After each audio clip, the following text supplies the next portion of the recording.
Madame, Monsieur, bonsoir et bienvenue dans le 20h de TFM. Dans l'actualité de ce mardi, un homme est mort heurté par le train express régional. Il s'agit d'un déficient mental qui s'est retrouvé sur les voies. Drame survenu à hauteur de Yeumbeul dans la matinée. C'est la troisième fois qu'un tel accident se produise. Nous verrons cela dans cette édition. Le président Macky Sall tire un bilan satisfaisant des programmes de filets sociaux. Un projet de loi sur la protection sociale et une caisse autonome de protection sociale seront créés prochainement. Annonce faite aujourd'hui à l'occasion de la première édition de la Journée nationale de l'équité. Et puis chacun y va de son recours au Conseil constitutionnel. Défilé des recalés du parrainage au Conseil aujourd'hui. Dans le même temps, le candidat Karim Wade déclare avoir déposé la preuve attestant de sa perte de nationalité française par renonciation. Et on apprend que Benno Bokk Yakaar aurait déposé un recours contre le candidat Mohamed Boun Abdallah Dionne. Son mandataire est convoqué demain au Conseil. Mounirou Sy sera l'invité de Pape Abdoulaye Der dans Soir d'Info. La suite. Voilà pour les titres et tout de suite le développement.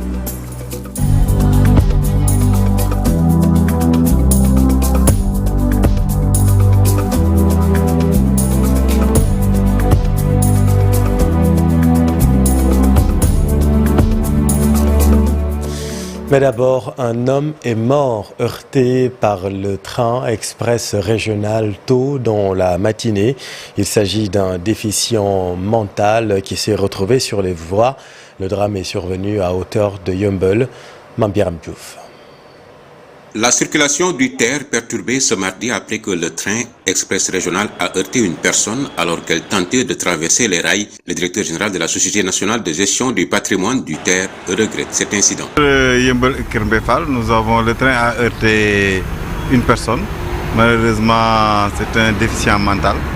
Donc, ce qui a occasionné une perturbation du trafic. Parce que quand il y a un accident, on est obligé de s'arrêter, de faire des constats, d'appeler le groupe, les GGTR, le groupement de la gendarmerie militaire et les sapeurs-pompiers pour pouvoir évacuer, nettoyer, pour pouvoir, avant de remettre en service ce TER.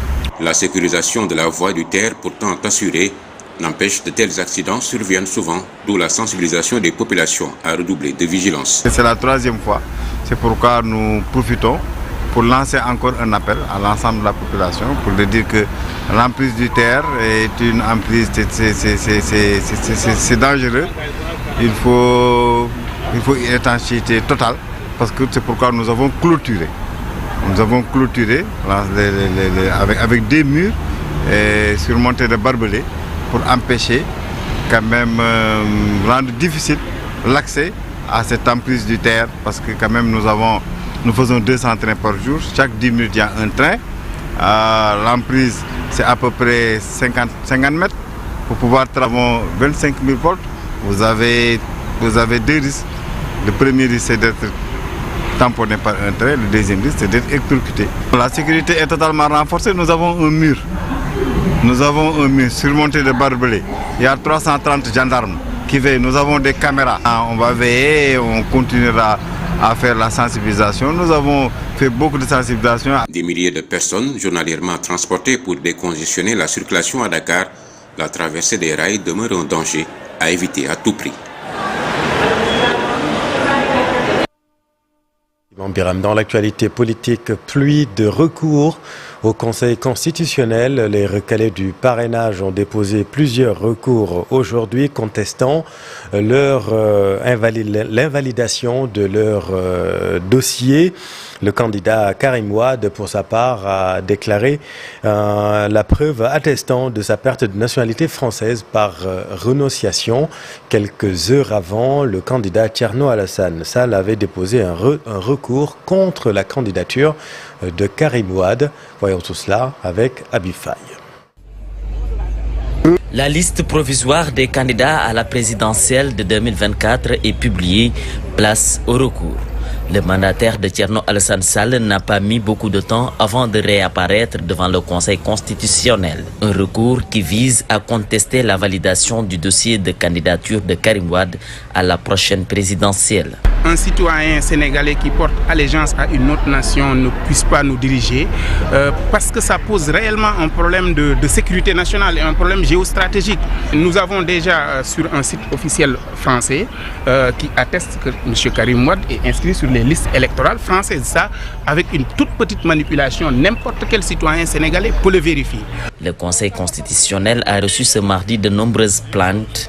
Le professeur Mary Teuw Niane, recalé lors du contrôle de parrainage, a déposé son dossier de recours et exige le respect de tous les candidats. Un procès verbal de dépôt de dossier dans lequel nous avons 51 267 parrains et un procès verbal lors du contrôle des parrainages dans lequel il nous est indiqué 51 254 parrains.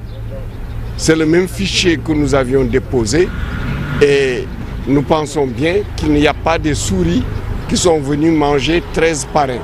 Au Conseil constitutionnel d'examiner notre dossier et de donner suite à notre... Le greffe du Conseil constitutionnel a aussi reçu le mandataire de l'ancien ministre Alioune Sarr qui souhaite une nouvelle étude de son dossier. Abdoulaye Madi Ndiaye, qui s'était retiré lors des opérations de dépôt, a fait une réclamation et souhaite la reprise du processus de parrainage qu'il juge inégalitaire.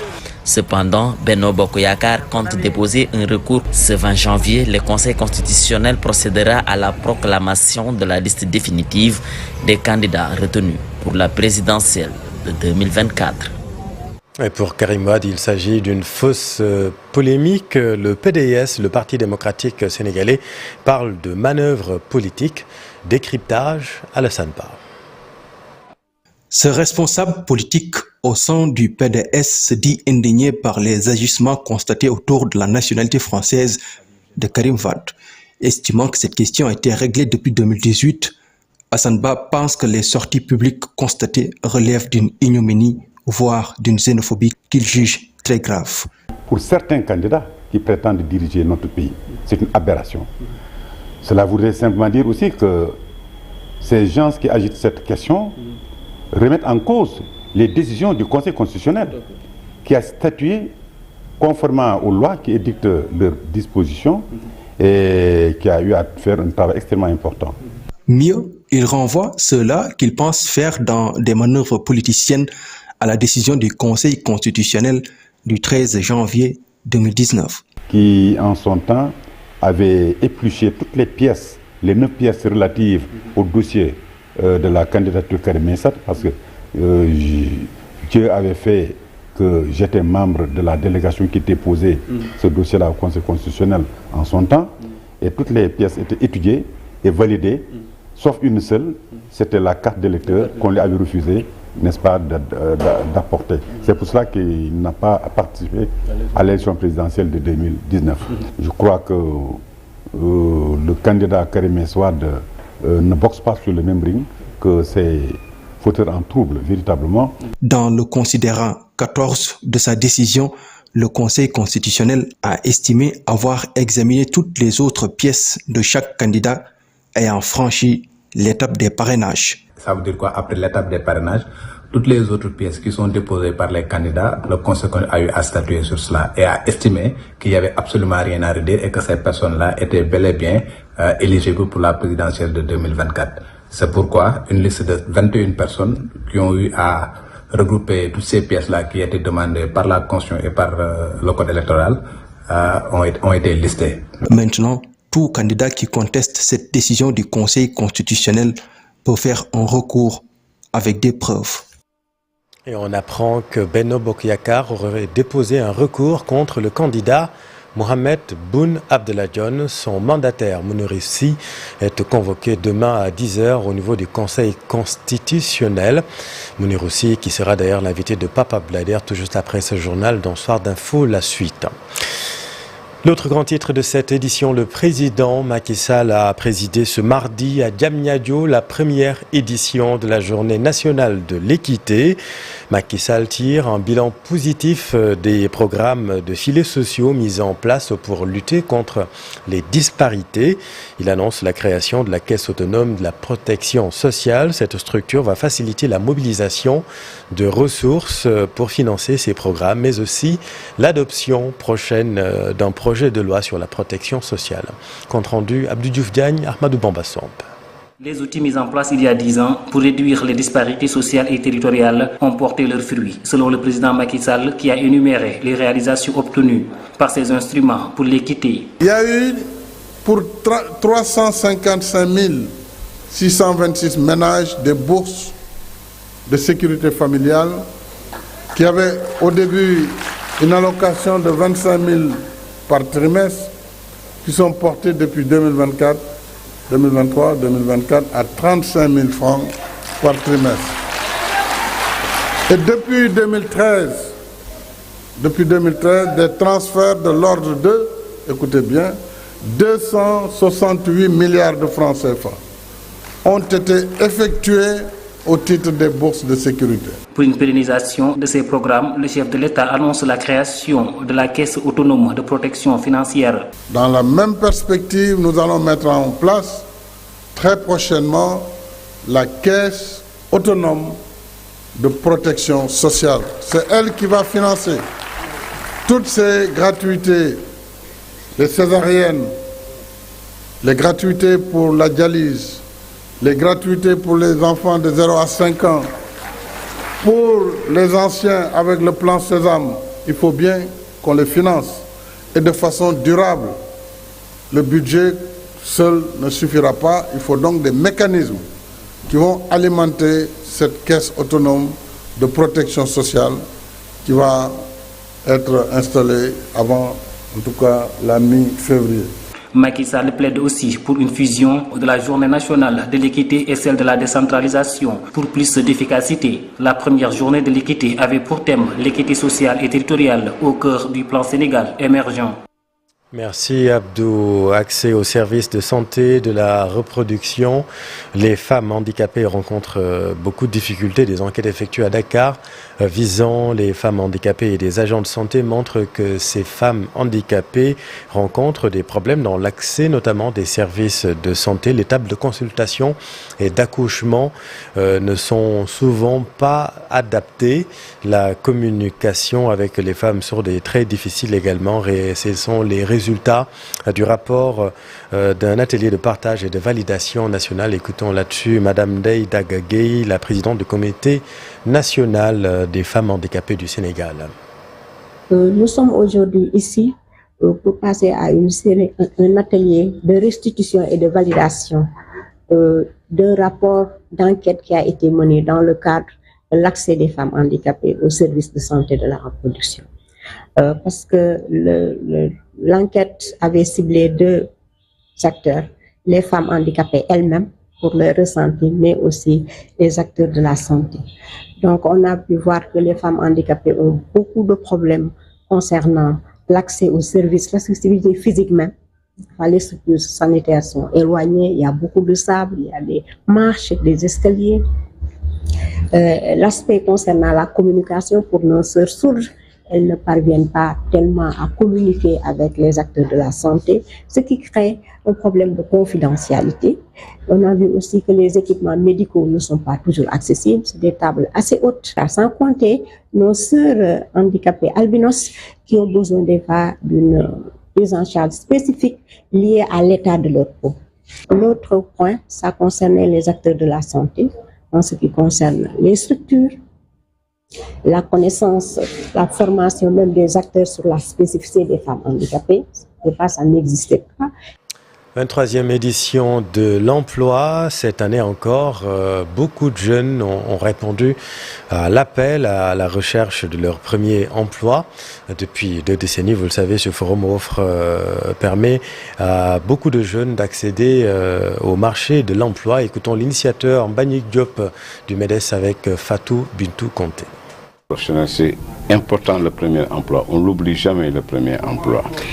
Et aujourd'hui, comme vous voyez, c'est des centaines de milliers de jeunes qui viennent de partout, des 14 régions, 15 régions du Sénégal et qui sont là, qui participent au forum avec des centaines de recruteurs. Et donc je pense que ce sont des moments forts et des moments de solidarité. On crée un cadre pour leur permettre d'avoir l'opportunité de s'asseoir avec des recruteurs, de participer à des ateliers training, plein de jeunes qui créent leurs entreprises pendant le forum. En 48 heures, aujourd'hui, ils déposent. Demain, ils ont leur NINEA, leur registre de commerce. Il y a les banques qui sont là, qui leur ouvrent des comptes donc d'une façon gratuite, etc., etc. Donc 48 heures après, le jeune, il est outillé, il a sa boîte. Les autres, il arrive à décrocher un stage, un CDD, ça dépend. Dans l'actualité sportive, la CAN maintenant, et on en vient à nos chers Lions, séance d'entraînement. Au lendemain de la belle victoire face aux Scorpions, 14 joueurs ont effectué la séance de cet après-midi. Cheikhou Kouyaté, vous savez, est absent pour cause du décès de son papa. On retrouve nos envoyés spéciaux à Abidjan, à Yamoussoukro précisément, Mame Fatou Ndoye et Mbissane Ndoye. Bonsoir, comme vous le voyez, hein, le stade annexe s'est vidé de ses joueurs. Le Sénégal qui s'est entraîné en fin de journée entre 17h et 18h45 au lendemain de sa belle victoire devant la Gambie. 14 joueurs étaient présents, dont 2 gardiens et 12 joueurs de champ. 1h45 d'entraînement, ça a beaucoup travaillé, notamment sur les demi-terrains. Donc le travail physique a été également appliqué par le staff et Aliou Cissé, sans compter aussi à noter le fait que Ballo Touré soit toujours en marge de ce groupe, toujours au trot avec le préparateur physique. L'ambiance était plutôt courtoise avec la presse qui a pu assister à toute cette séance. D'ailleurs, à la fin, on avait l'impression de se retrouver en zone mixte. Je vous propose d'écouter la réaction de Eliman Ndiaye. J'étais très content. C'est un de mes premiers grands rêves qui s'est réalisé. Voilà, j'attendais juste mon occasion de rentrer sur le terrain. Et donc voilà, non, j'étais très content. C'est une compétition très difficile. Donc voilà, tu as des équipes qui peuvent sortir des... Tu vois, on ne savait pas qu'ils allaient sortir des résultats. Et donc voilà, nous, on va rester concentrés sur nous-mêmes et voilà, prendre match par match. Dès demain, les Lions reprennent le travail à huis clos, certainement avec le groupe au complet. Jeudi, ce sera la traditionnelle conférence de presse d'avant-match, avant cette rencontre donc avec le Cameroun, une deuxième rencontre importante, puisqu'en cas de victoire, le Sénégal aura certainement tous les atouts en main pour se qualifier en 8e de finale. On ne peut ne pas terminer sans avoir une pensée pieuse pour le papa de Cheikhou Kouyaté, qui, vous le savez, est décédé ce matin. D'ailleurs, à travers un communiqué officiel, la Fédération sénégalaise de football nous apprend qu'il a été autorisé à Cheikhou Kouyaté de se rendre donc à Dakar pour assister bien sûr à l'enterrement du papa. Et par ma voix, nous présentons nos condoléances au vice-capitaine de l'équipe nationale, Cheikhou Kouyaté. À vous les antennes. Merci Mame Fatou, et comme vous l'avez dit, non pensez à toute la famille Kouyaté. On s'intéresse maintenant à la pépite Lamine Camara, auteur d'une première réussie, pour ne pas dire exceptionnelle, auteur d'un doublé et d'un match complet, on va dire. Qui est ce garçon qui émerveille le monde du football? Son portrait avec Dissa Prera. Il a été la révélation du premier match de l'équipe nationale dans cette CAN 2024. Il en est sorti heureux. Dans cette compétition, on sait que c'est une compétition importante. Mais bon, voilà, on a débuté bien et voilà, on va essayer de se concentrer sur les prochains matchs, Inch'Allah. Bah oui, je me suis préparé à ça. Voilà, c'était un rêve pour moi de jouer dans cette équipe.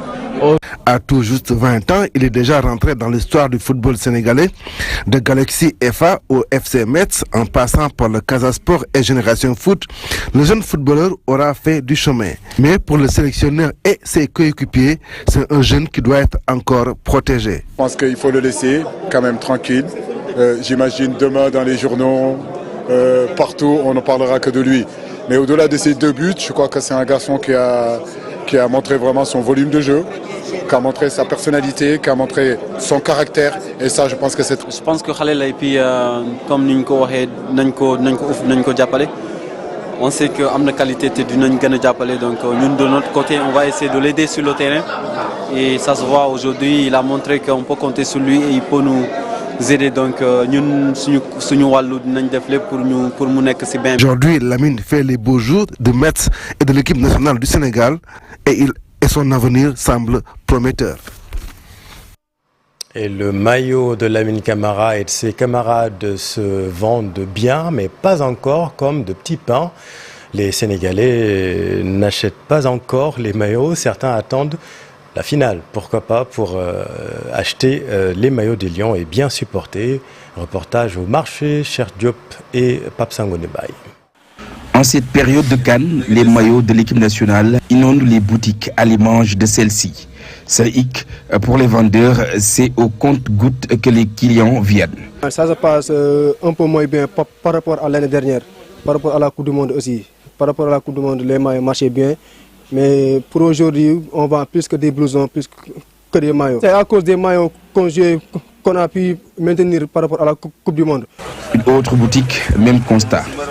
Pour l'instant, ça se passe calmement, pas trop d'ambiance comme l'année passée ou la Coupe du Monde, parce que les Sénégalais n'ont pas de changer de maillot, mais ça passe petit à petit.